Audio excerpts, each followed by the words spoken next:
आडंबरों से मैं दूर रहता हूँ, पाखंडियों से मैं दूर रहता हूँ। कि मुझको जालिम का तरफदार नहीं लिख सकते, कि मुझको जालिम का तरफदार नहीं लिख सकते, कम से कम वो मुझे लाचार नहीं लिख सकते। और जान हथेली पर लिए जो बोल रहा हूं सच, कि जान हथेली पर लिए जो बोल रहा हूं सच, उसे इस देश के बिकाऊ अखबार नहीं लिख सकते। अब के सारी हदों से गुजर जाएंगे हो, अब के सारी हदों से गुजर जाएंगे। कि जुल्मो सितम कितने हुए हम पर, एहसास तब से अब तक का है। कि जुल्मो सितम कितने हुए हम पर, एहसास तब से अब तक का है। अपने पुरखों का अपमान भूले नहीं है हम, याद तब से अब तक का है। और सारा हिसाब वो ताज पहन कर लेंगे, कि सारा हिसाब वो ताज पहन कर लेंगे। बेटा हमारा लक्ष्य दिल्ली की गद्दी तक का है। जय भीम। कि हम अंबेडकर वादी हैं बेटा, कि हम अंबेडकर वादी हैं बेटा। जिस दिन औकात पे आ गए ना, तुम्हारी सारी गर्मी झाड़ देंगे। और बाबा साहेब को गाली मत देना दोबारा, वरना हम भी कानून भूल गए ना, तो जितनी तुम्हारी लंबाई है उससे दुगना जमीन में गाड़ देंगे। जय भीम साथियों, आज आप सभी के बीच धाकड़ टॉक शो के माध्यम से अपनी लाइफ के कुछ ऐसे रोचक तथ्य आपके बीच रखना चाहूंगा कि कहां से बहुजन शायर का टैग मेरे तक कैसे पहुंचा और कहां से शायरी की शुरुआत हुई, कहां से समाज के बीच एक अभिषेक को अभिषेक कुमार जाटव के नाम से पहचान मिली। वो बातें मैं आपके बीच रखना चाहता हूं। उम्मीद करता हूं बड़े ध्यान से आप इसे सुनेंगे। और इस वीडियो को शूट कर रहे हैं धाकड़ टीवी के जाने माने इन्फ्लुएंसर जो है हमारे अरुण भाई, अरुण गौतम। साथियों मैं आपको बता दूं इस चीज को, इस पूरी वीडियो को देखकर आपको यह महसूस होगा कि किसी भी युवा के लिए संघर्ष करना बहुत आसान भी नहीं है और बहुत मुश्किल भी नहीं है। बाबा साहेब अम्बेडकर की मूवमेंट में चलना बहुत आसान भी नहीं है, बहुत मुश्किल भी नहीं है। मैं आपके बीच अपनी जर्नी जो है शेयर करना चाहता हूं। साथियों मेरा जन्म दिल्ली, पूर्वी दिल्ली इलाके में राजवीर कॉलोनी के अंदर हुआ। मैं आपको सन 2015 की बात बताता हूं। मेरे फादर जो है ओपी गौतम बोधाचार्य जो है, रिलेशन में ताऊ लगते हैं, उनका एक महिला मंडल चला करता था बाबा साहेब अम्बेडकर के विचारों को प्रकट करने के लिए गीत के माध्यम से। उसी बीच हमारे फादर भी जो है गाने में बहुत अच्छे थे, वो रागनी वगैरह गाया करते थे, तो पापा भी जो है उसमें जुड़े। तो पापा फ्री ऑफ कॉस्ट समाज के बीच जाकर राजस्थान और तमाम जगहों पे जाके दिल्ली, यूपी बाबा साहेब अम्बेडकर के विचारों को गाने के माध्यम से प्रस्तुत किया और भेजा। और उसी बीच मैं, आपका भाई अभिषेक जिसको आज आप बहुजन शायर के नाम से जानते हैं, उसी बीच वो लड़का जिसको सिर्फ अपनी मस्तियों से मतलब था, जिसको अपनी चीज़ों से मतलब था, जिसको ये मतलब था कि पापा ने आज मुझे पैसे देने हैं और मुझे अच्छे कपड़े खरीदने, अच्छी चीज़ों में उनको लगाना है, और बस अपने स्कूल से ध्यान था और किसी चीज़ में ध्यान नहीं था।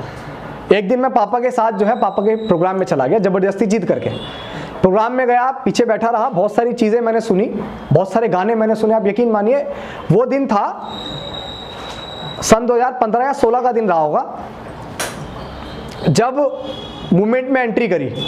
उसके बाद जब मैंने वहाँ पे चीज़ें सुनी, सुनने के बाद एक बार एक छोटा सा बच्चा, जब मैं अपने घर के बाहर बैठा हुआ था, एक छोटा बच्चा हमारे पड़ोस वाला अपने घर के बाहर बैठा हुआ था और उसकी मम्मी बैठी हुई थी और उसके घर पे फादर वगैरह नहीं थे, तो उसकी जो है बाइक और साइकिल वगैरह खड़ी हुई थी। तो वहाँ से एक बड़ी गाड़ी वाले व्यक्ति गुजरे, जिसको हम छोटी जाति नीची जाति कहते हैं, लोगों ने बनाए, हम नहीं मानते। तो वही बड़ी कास्ट वाला व्यक्ति गाड़ी लेके गुजरता है, तो बीच में उसके पापा की बाइक आ जाती है, लेकिन उसके पापा और बड़े लोग घर पे नहीं होते हैं। मैं आपको बता रहा हूँ कि कहाँ से मेरे संघर्ष की शुरुआत हुई, कहाँ से चीज़ों की शुरुआत।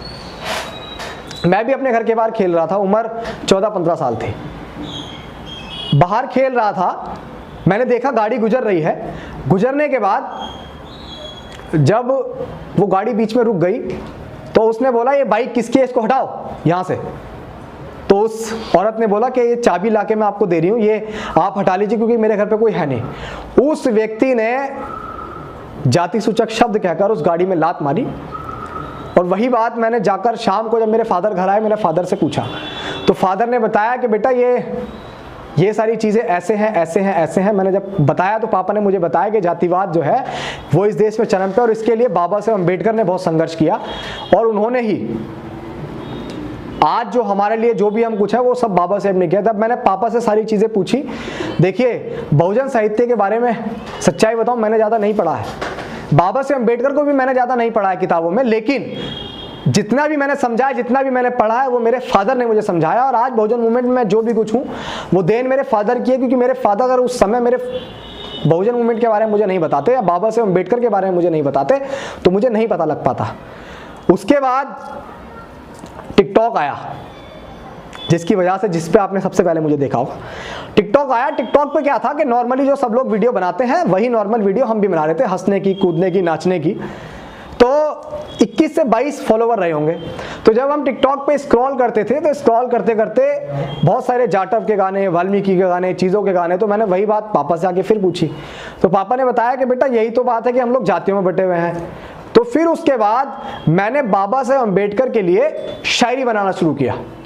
मैंने सोचा कि टिकटॉक पे क्यों ना ये करी जाए, जब सब लोग हैं तो मैं शायद, क्योंकि बहुत बड़े लेवल पे नौजवान साथी टिकटॉक पे जुड़े हुए थे, तो मैंने सोचा कि टिकटॉक पे जो है मैं नौजवान साथियों को समझा के बाबा साहेब अम्बेडकर के हिस्सा, मूवमेंट का हिस्सा और बहुजन मूवमेंट का हिस्सा बना सकता हूं, जिससे हमारे समाज में ताकत आएगी। जो मैंने देखा बाहर जो झेला उस महिला ने, वो जातिगत तंज की वजह से झेला। उसके बाद हमने सबसे पहली जो शायरी बनाई वो मैं आपको बता दूं, आज मैं यहीं पे पहली बार बता रहा हूं कि सबसे पहली जो मेरी शायरी थी वो ये थी कि जो अंबेडकर वादियों से जले, कि जो अंबेडकर वादियों से जले वो थोड़ा साइड से चले। ये मेरी पहली शायरी थी टिकटॉक पे। इसको मैंने रात को 11:30 बजे टिकटॉक पे अपलोड किया था। मेरे 21 से 22 फॉलोवर रहे होंगे। और सुबह जब मैं स्कूल गया तो स्कूल में मैंने देखा एक साथी के फोन में, तो उसने मुझे बताया कि अभिषेक ऐसा क्या कर दिया तूने, तेरे 5000 फॉलोवर हो गए। अब मुझे जब उसने बताया 5000 फॉलोवर हो गए तो मुझे यकीन नहीं हुआ। तब मैंने देखा जाके फोन में तो मेरे वाकई 5000 फॉलोवर थे और इस वीडियो पे 15,000 से अक्रॉस लाइक थे। तो मैंने घर पे आके बड़ी खुशी मनाई, सभी लोगों ने उसको देखा।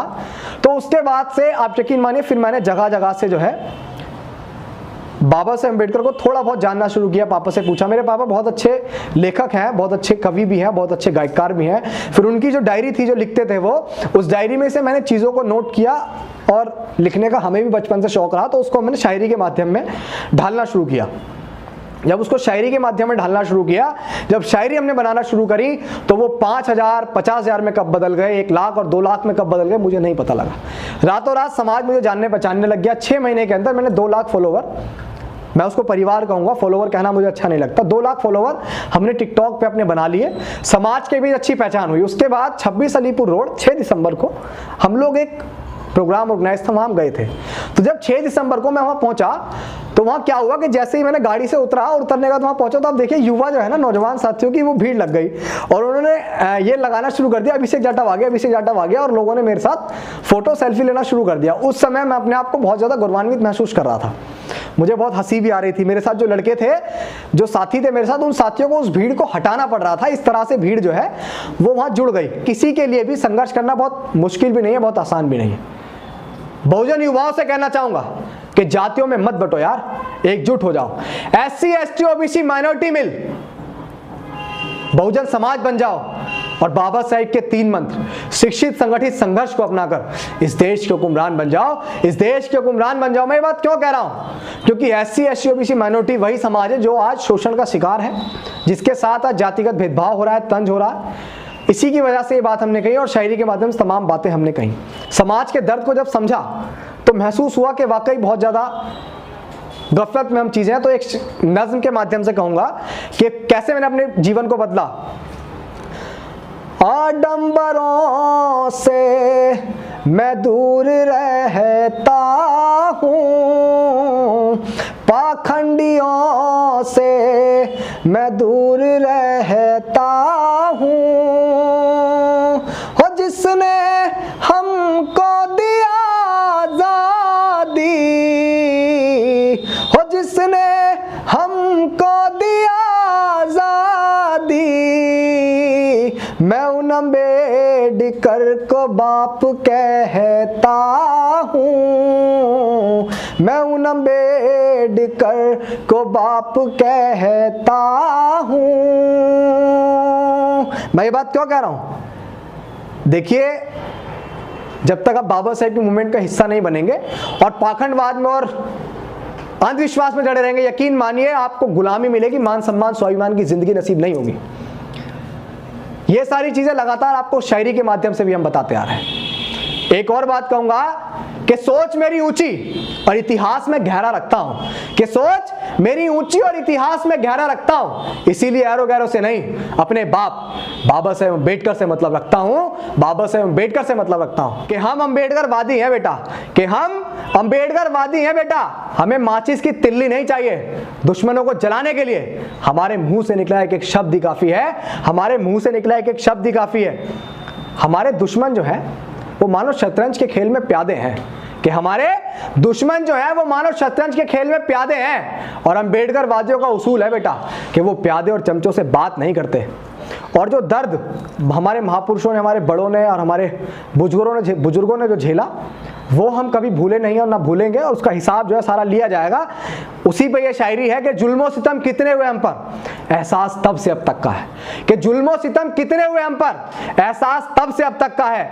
अपने पुरखों का अपमान भूले नहीं है हम, याद तब से अब तक का है। और सारा हिसाब वो ताज पहन कर लेंगे, कि सारा हिसाब वो ताज पहन कर लेंगे। बेटा हमारा लक्ष्य दिल्ली की गद्दी तक का है, हमारा लक्ष्य दिल्ली की गद्दी तक का है।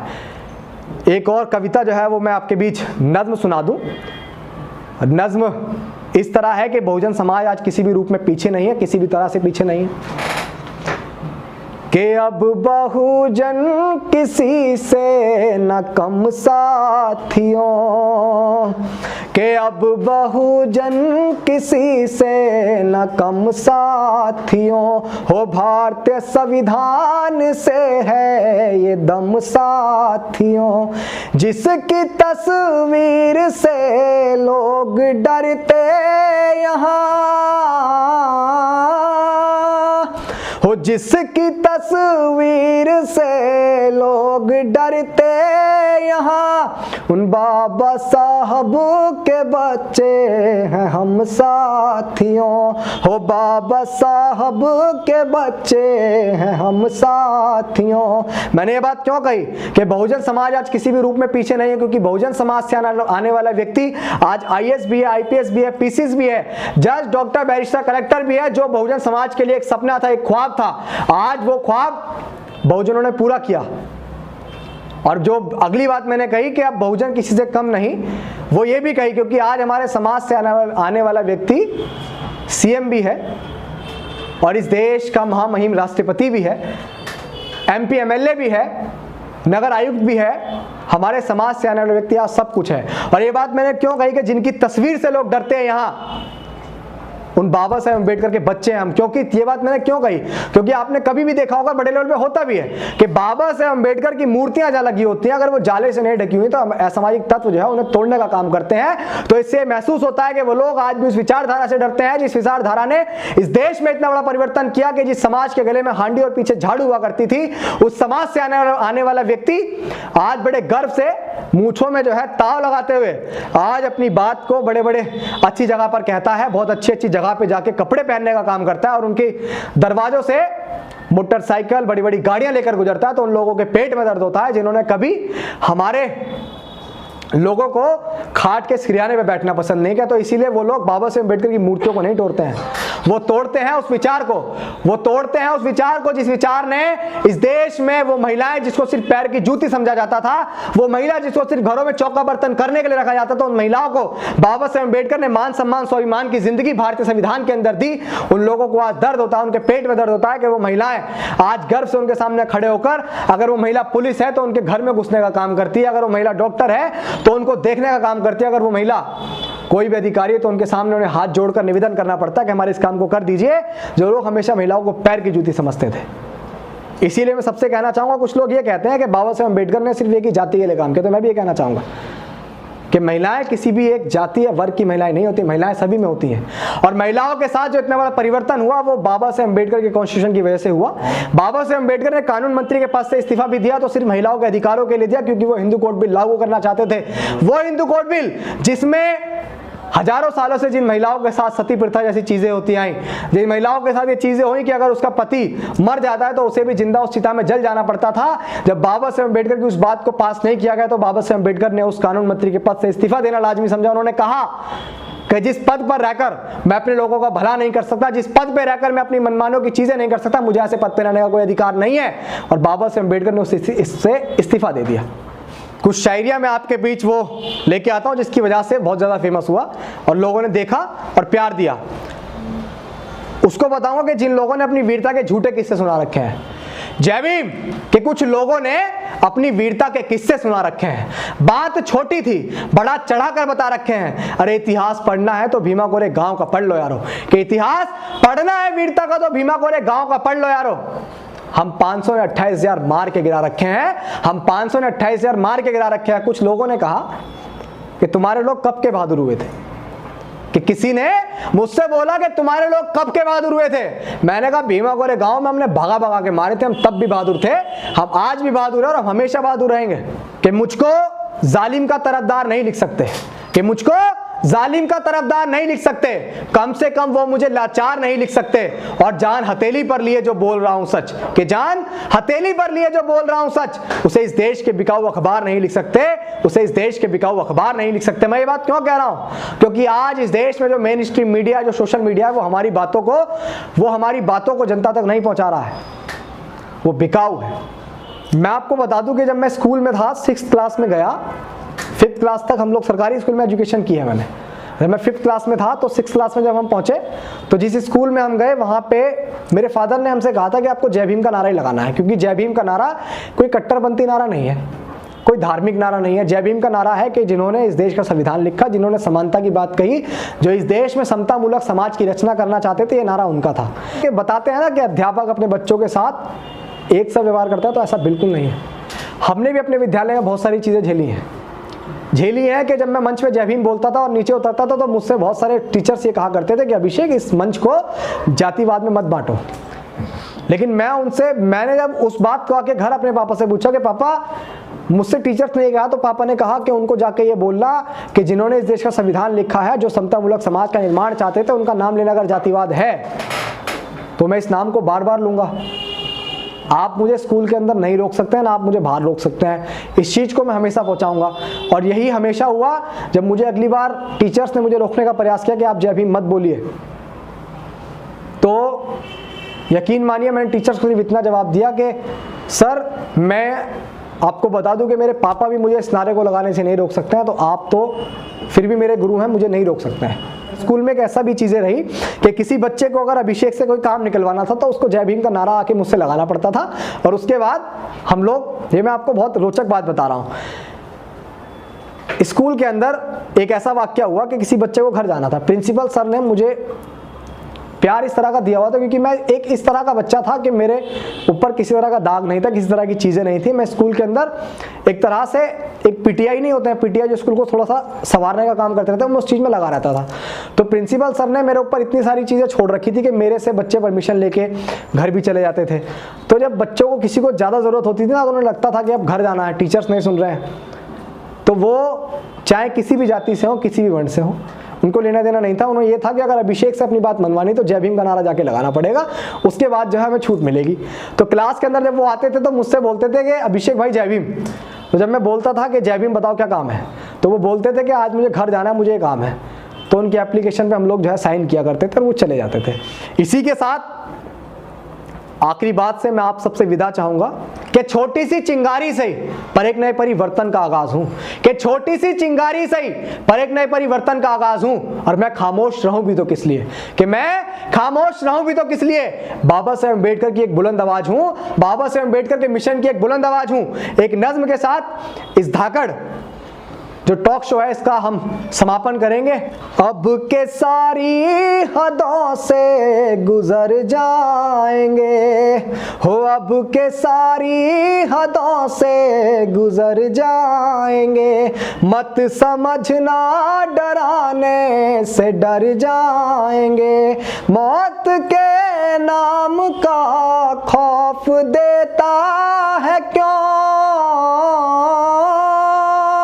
हो, मौत के नाम का खौफ देता है क्यों, मौत जिस रोज आएगी मर जाएंगे, मौत जिस रोज आएगी मर जाएंगे। मुझे सुनने के लिए आप सभी का बहुत बहुत धन्यवाद। जय भीम, जय भारत, जय संविधान। आखिरी में कहूँगा कि धाकड़ टीवी को आप सभी लोग ज़्यादा से ज़्यादा सब्सक्राइब करें, इससे जुड़े, और बहुत अच्छा काम कर रहे हैं भाई अरुण गौतम, समाज के बीच बहुत अच्छी अच्छी वीडियोस लेके आते हैं, तो आप सभी लोग इनसे जुड़ने का काम करें। और मुझे लेकर आपके मन में और भी कोई सवालात हो और कोई सुझाव आप मुझे देना चाहते हैं, या धाकड़ टीवी के लिए आप कुछ कहना चाहते हैं, इस वीडियो के लिए आप कुछ कहना चाहते हैं, तो अपने विचार आप कमेंट बॉक्स में दे सकते हैं। बहुत बहुत धन्यवाद। जय भीम, जय भारत।